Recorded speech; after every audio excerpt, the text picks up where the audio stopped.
Bonjour, mes amis. I almost started to speak French. That actually leads me into Bardra. I'm going to taking up a little bit more careful tomorrow. He's very interesting. He's going to play a role in this lecture as well. But so will Tversky and King.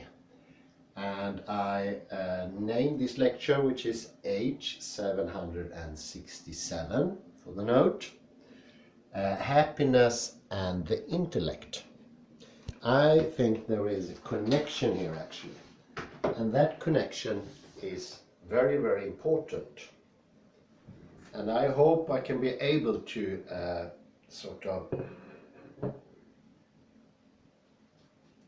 directly conjure what I mean.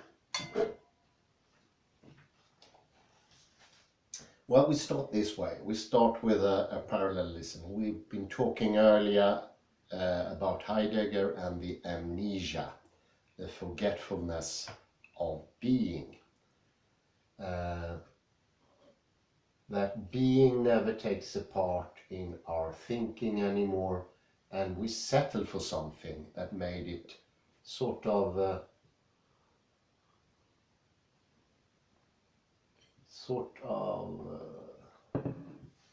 disappearing into the background somewhere, or at a distance, out of vision.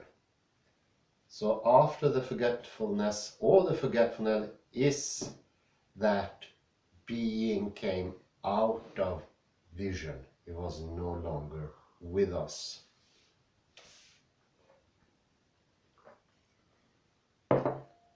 And therefore Heidegger invented his neologisms and new words, because otherwise we will always directly fall into the trap of forgetfulness, or not really taking care of the question of being, the Sorge.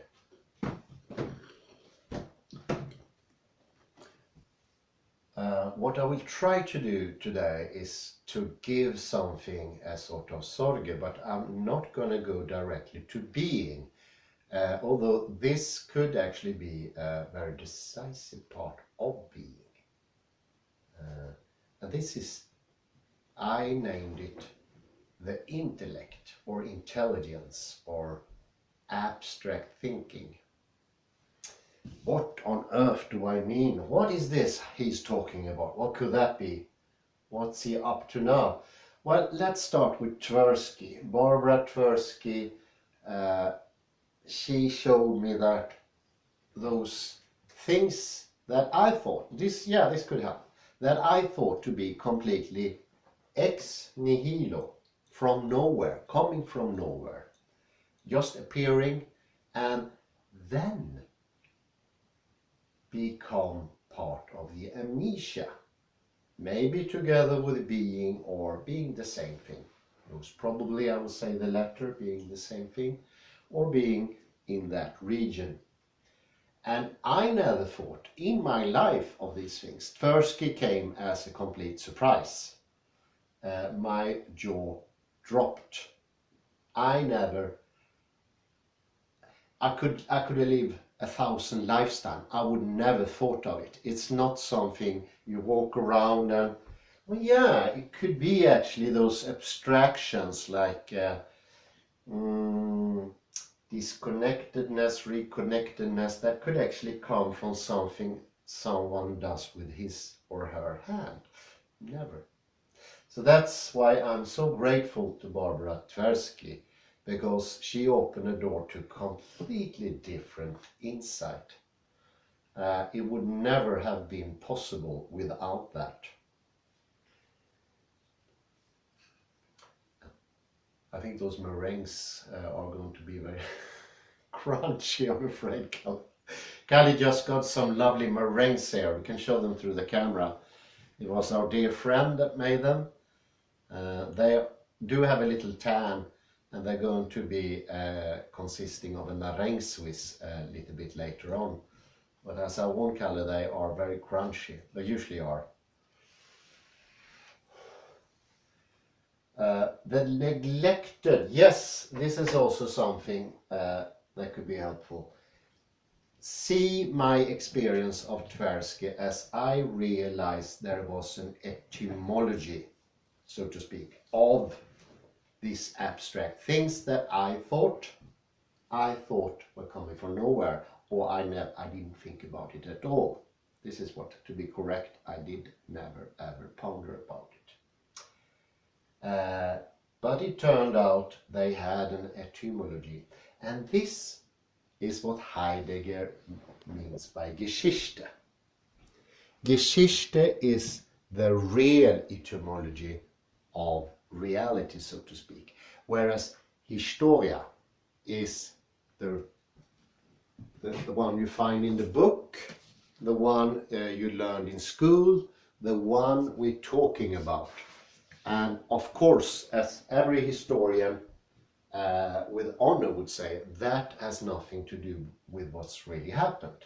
History is nothing to do with what's really happened because it's so much more. It has to be, because we don't remember all of history. And, well, remember chaos theory. Some little detail will be left out in our written and our oral traditions, and maybe that's the most significant part. So history is never the true history. It is something, it's nothing bad. My friend Thomas, who is a historian, he said that directly history never depicts what happens. It has another purpose. And that's where this Geschichte comes in. This is the true etymology, so to speak. The whole, maybe, the whole etymology. So I realized by reading Barbara Tversky that actually what I do in my head has an etymological origin in what you do with the hand. It has a Geschichte. And by doing so, I also transform something that is maybe more to something a little bit smaller, history. But it doesn't matter. It serves like an argument by then. Now it's become explicit and I can have this lecture. So it's not bad with history. So you see, there is a common thing. And I would say this abstraction, this taking out of context is very, very similar to abstract thinking. That is abstract thinking. And one thing I never ponder about, and I realized this morning actually, and this is 10% my realization, 90% from Tversky. It is that the intellect as such, the intelligence, is amnesia. The reason being, we all think, and I thought it comes ex nihilo, and now I realized it doesn't come ex nihilo. It doesn't appear from nowhere. It has a history. It has a working. And here Heidegger, it's providing zu handen, and I start to realize an even more deepening idea in my whole system about this thing, about zu handen. Zu handen is not only the objects. Those zu handen and Zug are actually things that I thought are completely abstract. They're not. Tversky showed that they are not abstractions. They are the most real. And doesn't that go hand in hand with Lakoff, Johnson, who says that they use the term metaphor? Tversky wouldn't call it metaphor. For her it's a bit more. And I agree with Tversky in that case, but it's a matter of Lakoff being a linguist and Tversky being coming from another area. The most important things we never mention. Isn't that fascinating? Intelligence has a history, and by learning the etymology of intelligence or intellect, we can actually make it bigger, greater. When we know how it develops And then I'm taking the insight from Tversky into King. And King says that happiness is also knowledge. It could be the same thing. We working in the world, body and mind, as we sometimes say in Alexander technique in other traditions. Heidegger goes for just Dasein, which is much better actually. It's much better. Because with Dasein you realize they are all tools. And we don't equate Dasein with me. Dasein is Dasein. And you see here, if I say me, I am going to reinforce the ontic. Dasein doesn't do that. Dasein could actually be said to be something crossed out. That's a way of thinking. No, that's a way of thinking about the whole thing. Dasein is to stop you from thinking in the terms of me or you.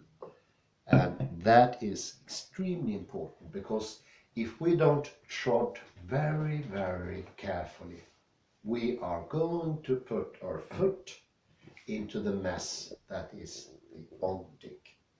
And from that mess it's very hard to get out. It's like something really dirty, puddly thing. You don't get rid of it, and you can shake your boot as much as you want. It won't help. So it is a difficult. You need to be really careful. And here once more the hand comes in, because the hand is the intellect. This is what Tversky means actually. All the intellectual devices are constructed by zu handeln and Zug. Tool, we can transfer that to. It's not absolutely correct, because we actually have a phrase in Swedish. It's not commonly used anymore, but just because it's not commonly used, and it has almost exactly the same use as Zug has, we could use that. I really like it. It's a beautiful expression. It's Tyg. Tyg is something that you can interact with. And this could be a Tyg, but this is of course Tyg in a common word sense. But this is also Tyg. And it's so uncommon in Sweden, we only use it in two contexts. One is nattygsbord, things for the night, which could be a glass, or could be your nightgown, it could be a flashlight. But also in the military, tygförråd. Tygförråd could be everything that you interact with. It could actually include a car, it could be clothing, it could be guns. Now usually it's not guns, but it could be, theoretically. Sand to put on the ground when it's slippery. What more could it be? Tires, oil, food. Food could be food. Usually it's not food, but it could be food. In the tygförråd, you find things that you interact with. And why not use tygförråd as an expression of the tools we have around us? Because then we don't make specific only things that are tools like we do in English. This wouldn't be a tool in English. Neither would my clothes. It's a broadening of the expression. And you see here, man's inherent desire to interact with Zug, with the Tyg. There is in this process intelligence starts. And that is also the reason we have so many nerves in the hand. And all of a sudden, wow, just let me gloat for a second here and make fun of not enemies, but we usually are on the same side. But think of both those people, what are they called? Intelligent ID people. They want to preserve the uniquely human, the raised character of the human being. And therefore they are attacking the idea that we are similar to amoebas and such things. So they attack evolution in the ordinary Darwinistic sense. The ID people, it seems that when they see a monkey like a chimp, they actually believe what Darwin said. And what, if you go into genetic studies, we will see that the genetic difference between a chimp and us is it's almost negligible. So they are afraid to be cousins of the chimp. But listen here, why don't they use this argument? I will never go into that debate, but this argument is so much better. The chimp, his hand or her hand, does only have 1/1000th of the neurons we have, the nerves we have, 1/1000th. And then you realize we are completely different. I earlier gave some argument to the ID people and they didn't listen. I would also say that our upright posture is an incredible difference, and they don't seem to see it. They need to have it on paper, somebody told me. I won't mention his name, but he's a doctor. You know who it is. And he said, I need it on paper, I need proof. Well, isn't this stature the proof enough? Because we can move in every direction. A chimp cannot do that. And we can react much quicker than a chimp. Chimp cannot do that. Chimp can do other things. Chimp can get angry with you and actually tear your arm from your body. I can't do that. But actually the things I can do are much more advanced than what a chimp can do. And if you would present this to a chimp, the chimp would agree actually. This is the, I'm not pointing to myself now, I'm not ending up in hubris, but I mean human being is the highest. There is no doubt about it. And I don't see any reason to defend human beings against chimps. Actually, I feel sorry for the poor attacks they get from these ID people.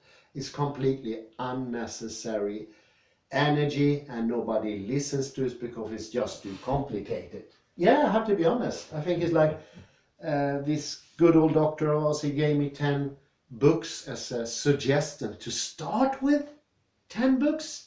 And I had to learn medicine, I had to learn everything about evolutionary biology and the genes. And then I'm going to be convinced, he said to me. Well, hey, you don't seem that convinced yourself. Why do you continue to buy books? And he really effed it up when he mentioned he was very interested in NEDs. That was the near-death experience. That really cracked me up. So there is a problem. We are neglecting what is just in front of our eyes.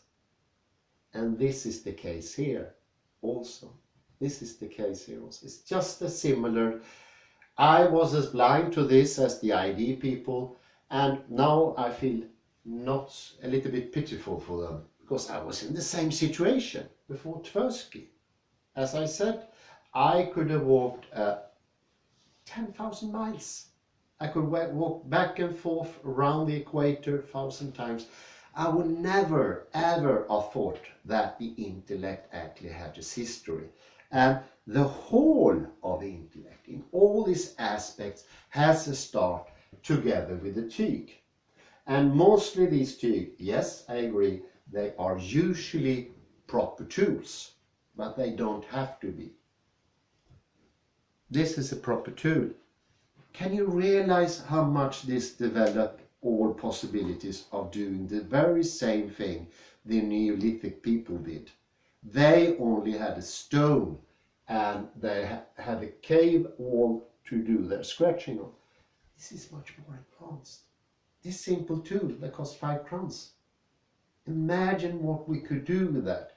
To give that to the hands of the Neolithic man would have turned him into super being amongst other Neolithic people.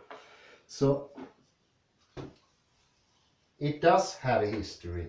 It is thrown into the world and it's part of our common ground. how we develop.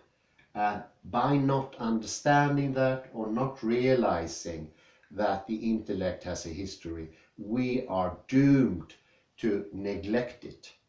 Because if we don't put attention, Sorge, if we don't put Sorge, this is another excellent term, Sorge, and it is not to be equal to care.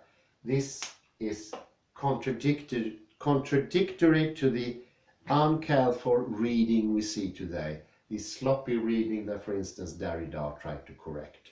That people don't read carefully enough.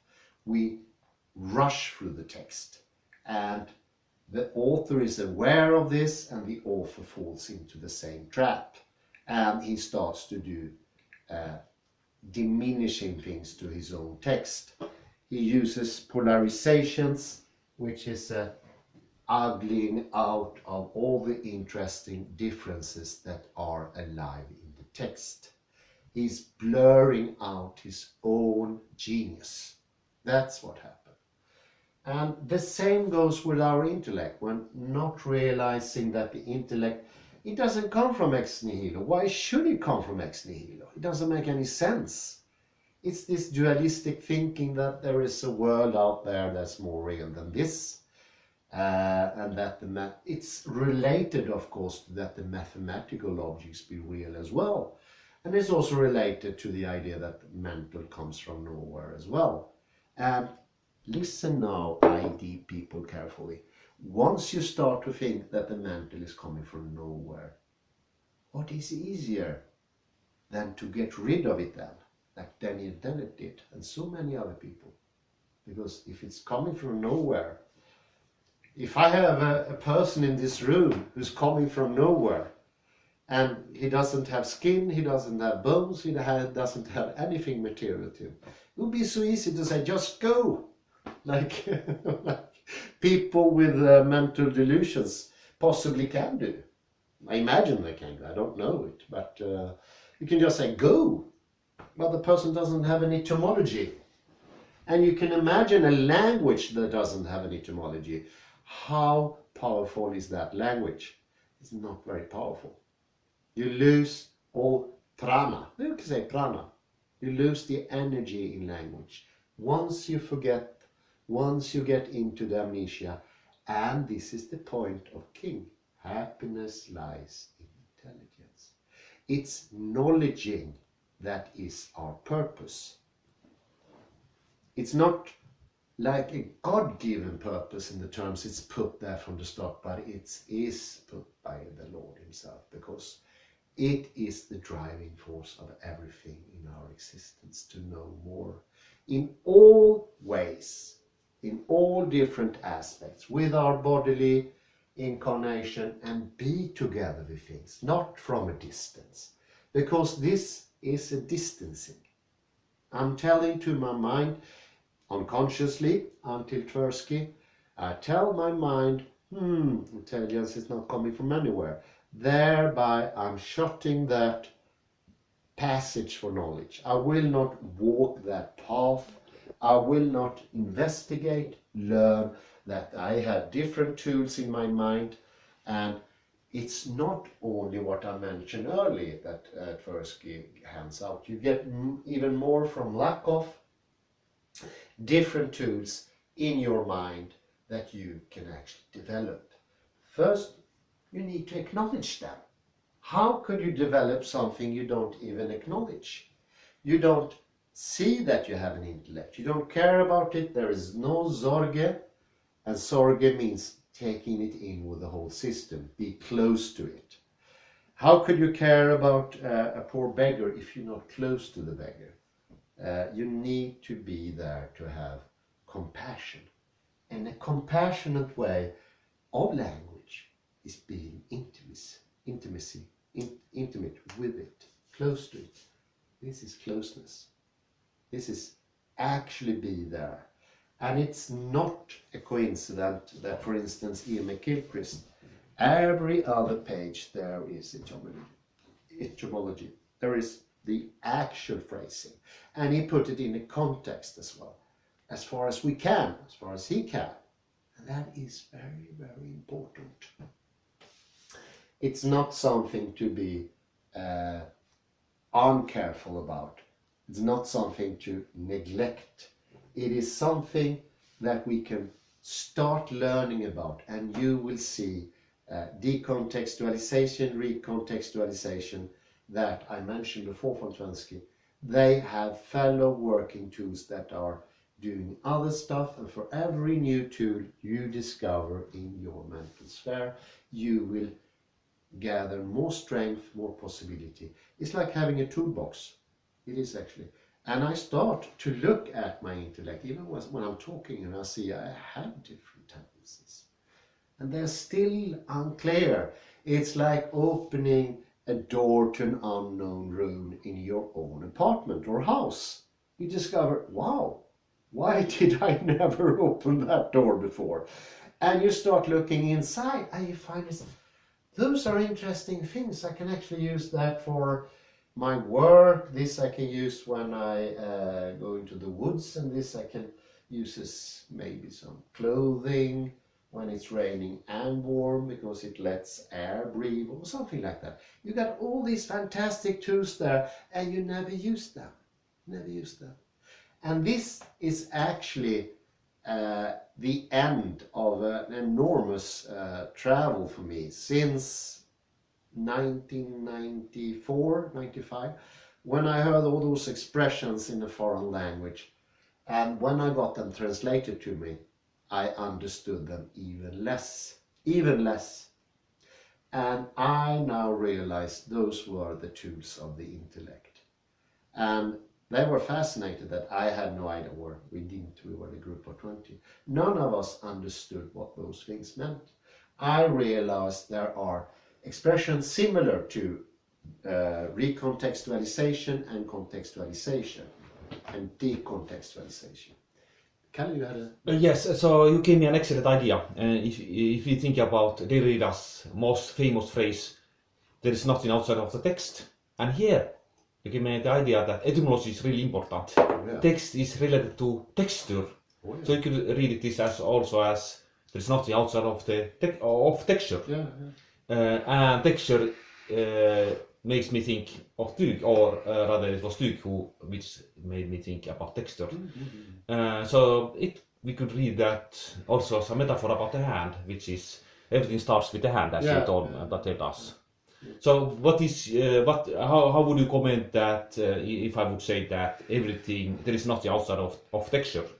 Yeah, I see, and that brings me thinking into texture, gives me idea about fractals, and we know there is not such a thing like a straight line.